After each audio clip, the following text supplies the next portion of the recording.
Hello, this is AEC 270, Statics, Strength, and Materials. This is the group project for group number 5, and for our second problem, we've been assigned question 4.5.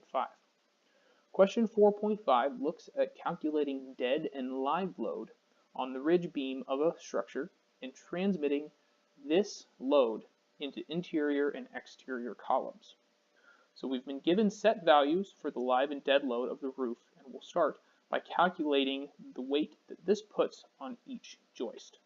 So we'll start with the snow load, which is given at 20 pounds per square foot. If we want to calculate the pounds per linear foot on each joist, we need to adjust for the joist spacing. Now, the joist spacing in this was 16 inches on center, so we've taken 20 pounds per square foot, multiplied it by 16 over 12, and gotten 26.7 pounds per linear foot. That's the snow load on each joist. In addition to the snow load, we have to solve the dead load. The dead load's been given in a few different materials. We have shakes that weigh 5 pounds per square foot, plywood 2 pounds per square foot, insulation 5 pounds per square foot, and joists at 4 pounds per linear foot. So to start, we take the tributary area of each pound per square foot, which is the 5, the 2, and the 5, multiplied by the joist spacing, so 16 over 12, plus the 4 pounds per linear foot weight of the joist. Now if we take all these together, we get 20 pounds per linear foot total dead load on the joists. Now we have to consider one more thing, that's the slope of the roof. We've been given a triangle ratio for the slope of the roof, that's 9, 12, and 15.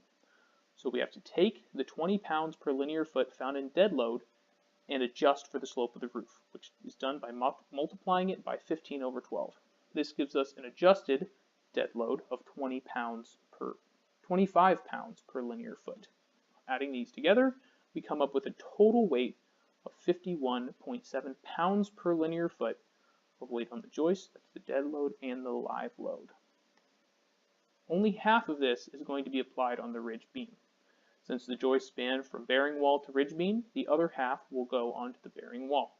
So we've taken the 51.7 pounds per linear foot, multiplied it by the joist span, 17 feet, and divided it by 2 to get a total pound per joist of 439 pounds. To get this into pounds per linear foot, we again adjust for the joist spacing. We take the 439, we multiply it by 2 since there are joists on either side of the ridge beam, and then we multiply it by 16 over 12 and end up with 659 pounds per linear foot. That is the weight of joists on either side of the ridge beam weighing down on the ridge beam. Now we can set up applying this weight to the interior and exterior columns. So we have a 659 pounds per linear foot of roof weighing down on the ridge beam itself, and then we have a 40 pound per linear foot weight given for the ridge beam dead load. We have a column A spaced 22.67 feet away from column B with an 11.33 foot overhang after column B. An important thing to consider when doing this is the shape of the structure. Because we took a joist span of 17 feet and the structure is triangular in shape, rather than square and having 17-foot joists all the way around, we take the full span of the beam and we divide it by 2 when we look at the roof load applied to this. So we've taken 34 feet, divided it by 2, multiplied it by 659 pounds per foot, and we've gotten a dead load of the roof on the ridge beam at 11,203 pounds. Using this number and the moment equation focused around column A, we can determine the reaction force put forward at column B. We start by setting this up as an equilibrium equation using the load applied to the center of the roof structure, its distance, 17 feet, from column A, and the weight of the ridge beam also focused at the center point, 17 feet away. So we have the ridge beam times the length of the ridge beam times the distance of this weight from column A.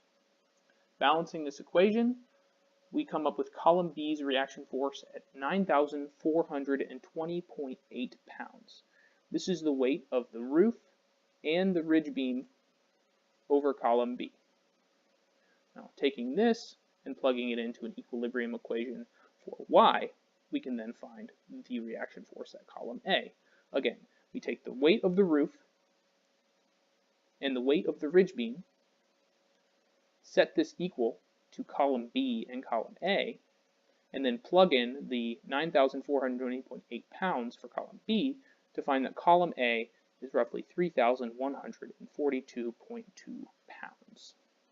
And here we have a diagram showing the weight distribution and reaction forces shown at column A and column B.